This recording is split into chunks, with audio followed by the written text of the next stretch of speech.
하나님의 말씀은 마태복음 5장 말씀 보겠습니다.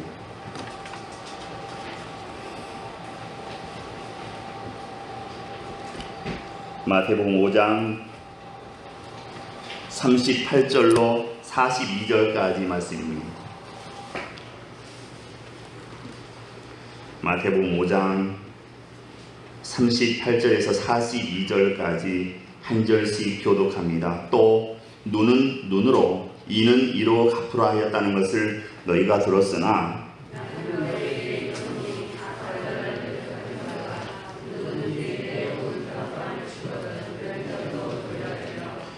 또 너를 고발하여 속옷을 가지고자 하는 자에게 겉옷까지도 가지게 하며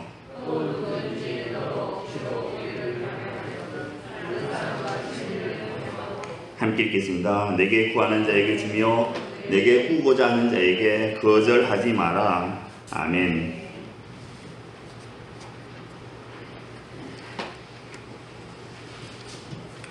여러분, 폴란드에 있는 아우슈비츠 수용소에 대해서 아실 것입니다.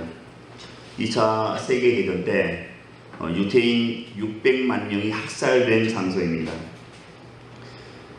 지금은 오시비행침이라는 도시에 있습니다.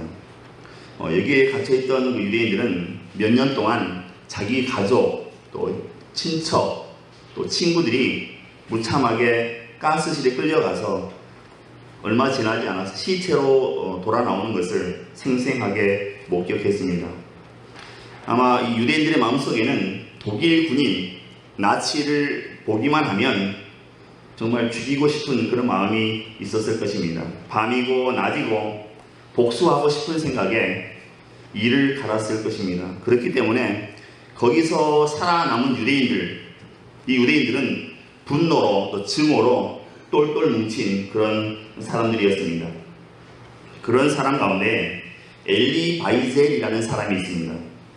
그는 그 지옥 같은 수용소에서 살아남은 다음에 책을 썼습니다. 수용소 생활을 기반으로 해서 60여 권의 책을 썼습니다. 나중에 1986년에는 공로가 인정되어서 노벨 평화상까지 수상하게 되었습니다. 그가 책 가운데 이런 말을 했습니다. 증오심이 존재하는 곳이면 어디서나 미워하는 사람이 미움을 받는 사람보다 더 큰 고통을 당한다, 이렇게 얘기했습니다. 미워하는 사람이 미움을 받는 사람보다 더 큰 고통을 당한다, 이렇게 얘기했습니다. 미움 받는 사람, 가해자보다 미워하는 사람, 피해자가 더 비참해진다, 이 말인데 무슨 의미겠습니까?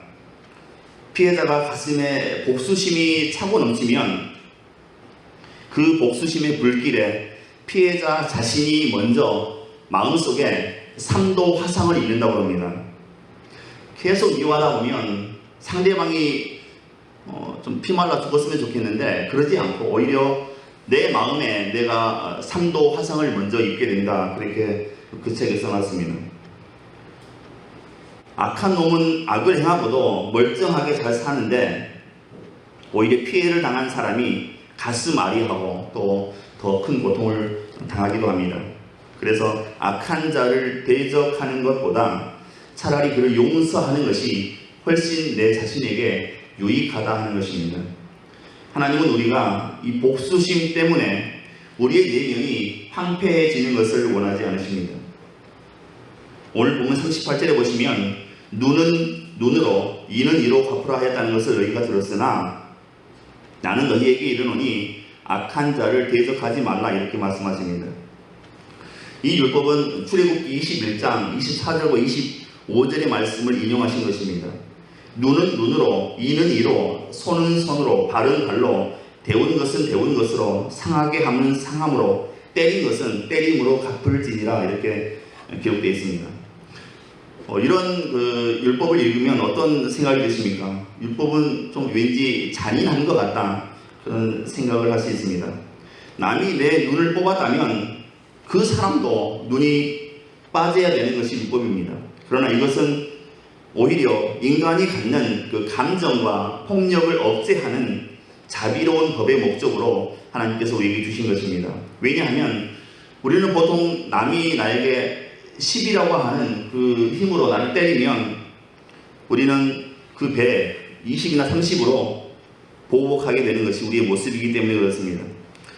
화가 나서 감정 컨트롤하지 못하고 있는 힘 다 동원해서 복수를 해줘야 마치 승리한 것 같고 속이 시원한 것처럼 그렇게 생각되기 때문입니다.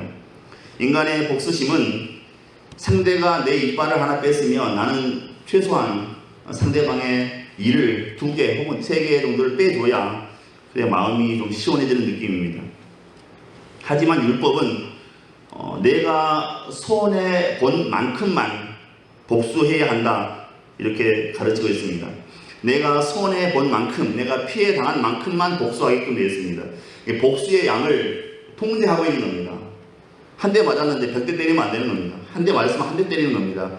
복수의 양을 통제하고 있는데 이것을 이제 신학자들은 동해보복법, 동해복수법이라고 합니다. 같을 동자, 해를 해자, 받은 만큼 돌려주는 것, 동해복수법이라고 합니다. 원래 라틴어 성경에는 이제 탈리오시라고 되어 있습니다. 받은 만큼 돌려주는 겁니다. 이것은 각 개인끼리 눈을 뽑고 또 이를 뽑도록 한 것이 아니라 법정에서 재판을 통해서 집행하도록 되어 있습니다. 그래서 개인이 복수하는 것을 오히려 억제하는 그런 통제하고 있는 말씀이 바로 율법이다 하는 것입니다. 어떻게 보면 눈에는 눈, 이에는 이 말씀은 참으로 잔인한 것 같고 또 야만적이고 무자비한 것처럼 보입니다.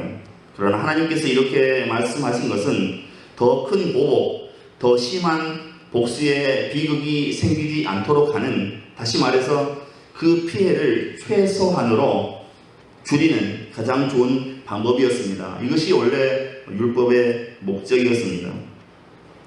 무엇보다 하나님께서 이것을 율법에 명시해서 이스라엘 백성들로 하여금 지키게 하셨습니다. 결코 개인적으로 복수하려고 하지 말고 또 복수심에 불타서 더 큰 복수하지 않도록 반드시 재판관 앞에 가서 사실관계를 확인한 다음에 손해받은 만큼만, 한 대 맞았으면 한 대, 2대 맞았으면 2대, 내 이빨 2개 나갔으면 상대방 이빨 2개 이렇게 판결을 받고 나서 그렇게 보복하도록 했습니다. 동해복수법이라고 합니다. 이것은 하나님의 자비의 정신이 이 안에 들어가 있는 것입니다. 자비의 정신입니다. 그런데 문제는 예수님 당시의 서기관들과 바리새인들은 이 율법 안에 있는 이 하나님의 자비의 정신을 버리고 사람들이 원하는 방향으로, 사람들이 기뻐하는 방향으로 이 율법을 해석해 주었다는 것입니다. 하나님께서 눈은 눈으로, 이는 이로 갚으라고 하셨다. 그러니까 누구든지 당한 만큼 당당하게 복수해도 된다 이렇게 가르쳤습니다. 복수를 아주 당연한 것처럼 그렇게 가르쳤습니다. 하나님께서는 우리가 복수심을 가지고 가해자에게 곧바로 보복하지 않도록, 더 큰 죄를 짓지 않도록 하기 위해서 눈은 눈으로, 이는 이로 이렇게 말씀하셨습니다. 그런데 서기관과 바리새인들은 복수하고 싶을 때 원 없이 마음껏 복수하라고 그렇게 해석을 해줬습니다. 이 말씀은 보복의 법이다, 복수의 원리다 이렇게 해석을 해줬습니다. 그러니까는 한 대 맞으면 10대씩 쳐버리고 이빨 한 개 나가면 막 옥수수 뽑아버리지, 왕창 뽑아버리고 이런 일들이 이제 유대 사회 가운데서 나타나게 되는 것입니다. 요즘에도 이런 그 보복의 원리를 아직도 여전히 믿고 그렇게 행하는 사람들이 있습니다. 무슬림들입니다.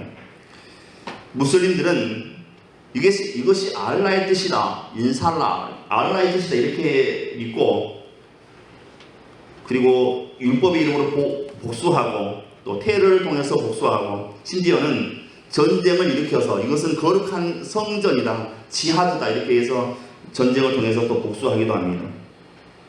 그래서 예수님께서는 서기관과 바리새인들의 이런 그 잘못된 가르침을 바로 잡아 주시고자 하셨습니다.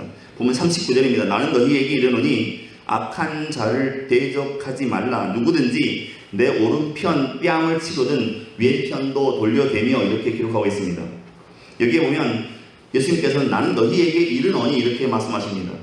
눈은 눈으로, 이는 이로 갚으라는 그 율법의 정신, 곧 하나님의 뜻을 내가 가르쳐 주겠다 그런 의미지요. 그리고 이렇게 말씀하십니다. 나는 너희에게 이르노니 악한 자를 대적하지 말라. 무슨 얘기겠습니까? 눈은 눈으로, 이는 이로 라는 이 율법의 근본 정신은 악한 자를 대적하지 말라는 말씀이다 하는 것입니다. 예수님의 해석은 이것입니다. 눈은 눈으로, 이는 이로, 이 말씀은, 이 율법은 악한 자를 대적하지 말라는 말씀이다. 예수님은 이렇게 해석을 해주셨습니다.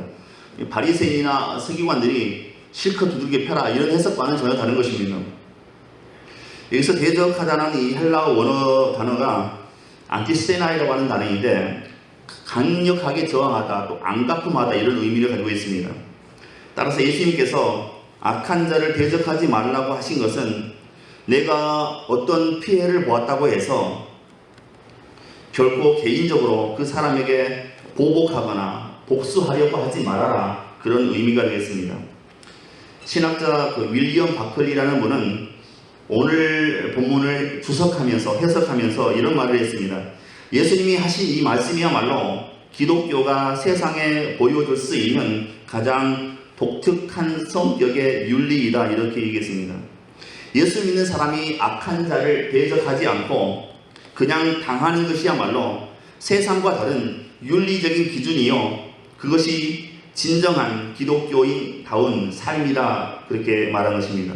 물론 이 말씀은 세상의 악을 우리가 눈 감아 버려라, 묵인해야 된다, 그런 의미가 아닙니다. 불의와 죄악에 대해서 소극적인 자세로 피하기만 하라는 말씀도 아닙니다. 때로 우리는 불의에 대해서 강력하게 저항할 수 있습니다. 또 악한 관습을 고쳐 나갈 수도 있습니다. 그러나 그런 과정에서 악한 자들에게 보복하는 마음으로 해서는 안 된다, 그런 의미가 되겠습니다. 하나님의 자녀가 된 우리가 세상을 살다 보면 개인적으로 악한 사람들과 어떤 관계를 맺을 수가 있습니다. 악한 사람과 어떤 이해관계에 맞물릴 수도 있습니다. 그렇다고 해서 우리가 손해도 보고 욕도 당하고 고통을 당할 수도 있습니다. 그런 관계 안에서 이런 일들이 가능하죠. 39절 말씀해 보시면, 그래서 오른편 뺨을 때리면 왼편도 돌려대라, 이렇게 말씀하고 있습니다. 네가 모욕을 당하게 될 때는 그것을 가지고 너무 가슴앓이 하지 말고 차라리 모욕을 당해라, 대적하지 말고 모욕을 당해라. 그런다고 네가 잘못되는 것이 아니다, 그런 의미가 되겠습니다.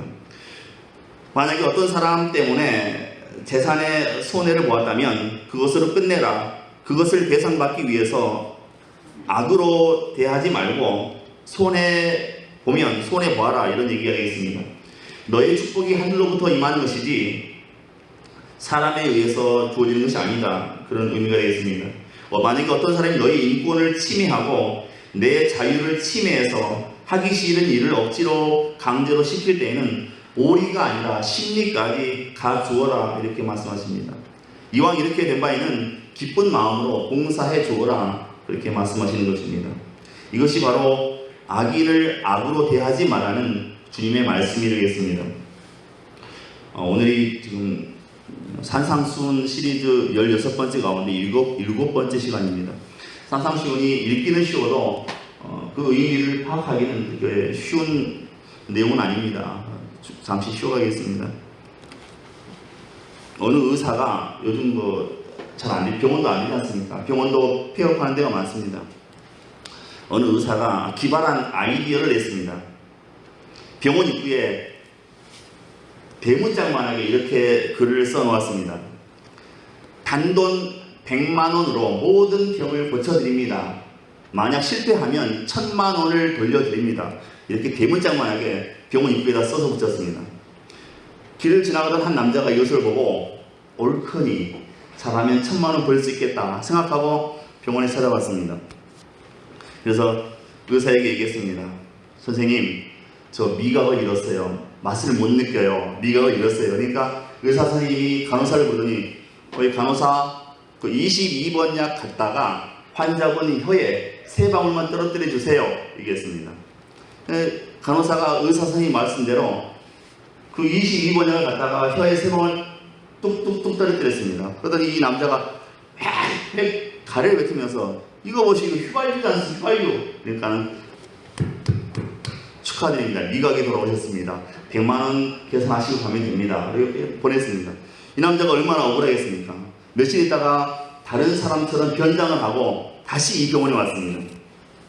가지고 선생님 저 기억력을 잃어버렸습니다. 아무것도 기억나지 않습니다. 그러니까 선생님이 다시 간호사를 부르니 간호사 그 22번약 갔다가 환자분 혀에 3방울 떨어뜨려 주세요. 그러니까 이 환자분이 그거 휘발유지 않소? 그러니까 선생님이 다시 기억력이 돌아오셨습니다. 100만원 계산하시고 가면 됩니다. 이 남자가 완전히 열받았습니다. 이거 본전도 못 받게 생겼습니다. 그래서 며칠 뒤에 다시 왔습니다. 그래서 의사 선생님에게 얘기했습니다. 선생님, 저 시력이 너무 떨어져서 잘 보이지가 않습니다. 물건의 그 윤곽, 형태만 보이지 잘 보이지 않습니다. 그러니까 의사 선생님이 어떡합니까? 그것을 치료하려면 제 얘기 없습니다. 제가 약속대로 1000만원을 드리겠습니다 하면서 의사 선생님이 주머니에서 지갑에서 1000원짜리 하나를 빼서 이 환자에게 주었습니다. 그랬더니 이 환자가 이렇게 입시 보더니 이거 보시고 이거 1000원짜리지 않습니까는 축하드립니다. 시력을 회복하셨습니다. 100만원 계산하시고 가면 됩니다. 이렇게 얘기했다고 합니다. 누가 바본가요?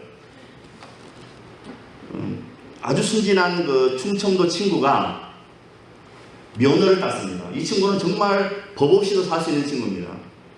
면허를 따고 나서 정지선을 잘 지키고 또 횡단보도가 있으면 일단 멈춤하고 주변을 살피고 지나갔습니다. 교통신호 칼같이 지켰습니다. 규정속도 칼같이 지켰습니다.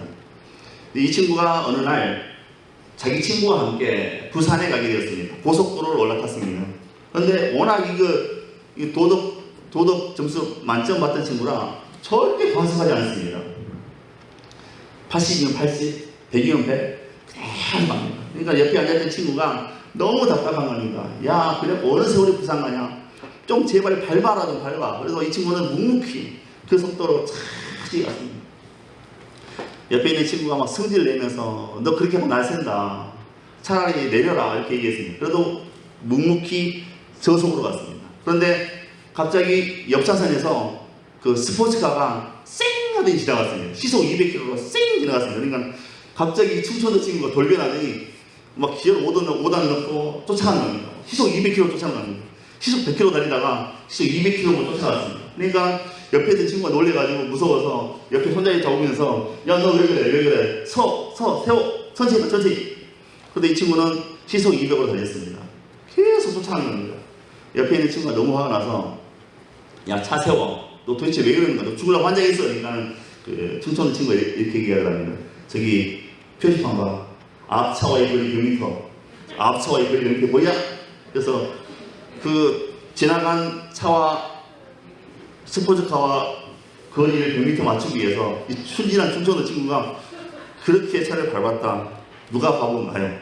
이 친구도 약간 바보 같은 느낌이 있습니다. 조리실 시간이니까 짧은 거 하나 더 하고 그랬습니다. 종갓집에 이제 며느리가 들어왔습니다. 아주 어렵게 기다리던 아들을 낳았습니다. 이제 산후조리가 끝나갈 무렵에 우연히 자기 시어머니가 자기 젖으로 손자를 젖먹이는 걸 봤습니다. 며느리가 너무 기가 찼습니다. 세상에 내 아들 내가 젖을 먹여야 되는데 할머니가 아니라서 손자의 젖을 먹이고 있는 겁니다. 너무 이상해서 남편한테 따졌습니다. 아니 어떻게 어머니가 우리 아들한테 젖을 먹여? 그러니까 남편의 반응이 굉장히 시큰둥했습니다. 그래서 너무 어이가 없어서 이 며느리가 그 여성 상담소에 전화를 했습니다.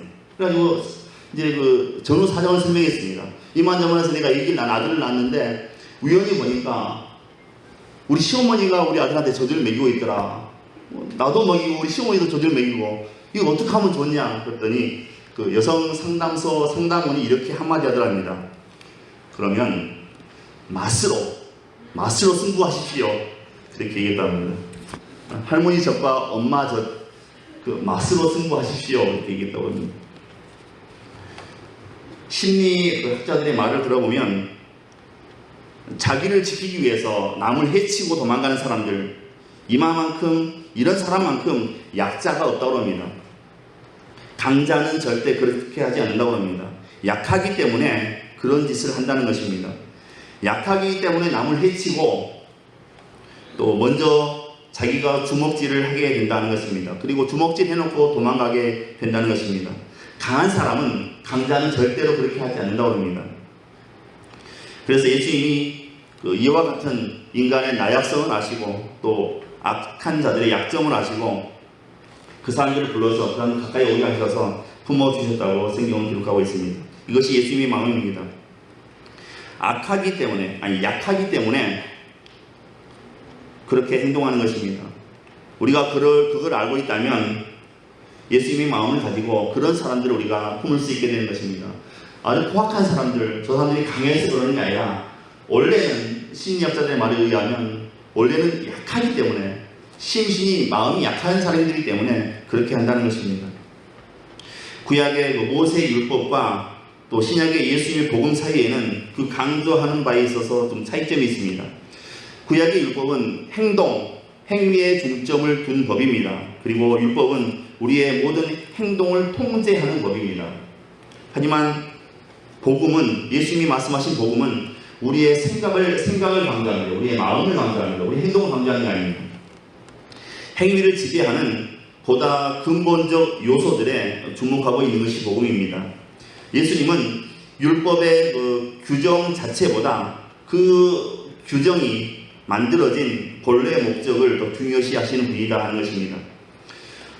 예수님의 이런 강조가 율법주의자들에게는 너무나 생소하고 또한 위험한 것으로 보였습니다. 그래서 바리새인들과 제사장들은 오히려 이 율법을 빌미로 해서 예수님을 핍박하고 또 예수님을 공격했던 것입니다.